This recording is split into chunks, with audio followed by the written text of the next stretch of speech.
Assalamualaikum warahmatullahi wabarakatuh dan salam sejahtera. Nama diberi Muhammad Firdaus bin Aziz dari Sekolah Menengah Kebangsaan Tengku Sulaiman dengan kod sekolah REE 0063.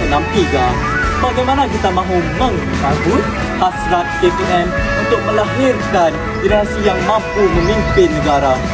Segalanya bermula dengan menerapkan 5 kualiti mentaliti sang juara. Pertama, berdisiplin tinggi. Mereka sentiasa menjaga imej diri dan saling menegur antara satu sama lain. Kedua, semangat setia kawan. Mereka mempunyai empati yang tinggi dan sentiasa ada untuk menyuarakan dalam kesukaran. Ketiga, bangkit selepas gagal. Tiada siapa yang akan ditinggalkan sendirian.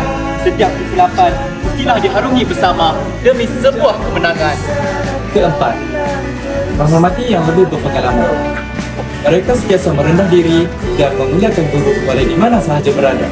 Kelima, mereka berani mengambil risiko walaupun mereka keliru. Mereka boleh membuat keputusan dan belajar dari kesilapan.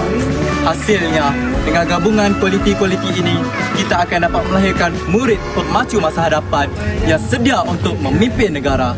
Sekian daripada saya, terima kasih.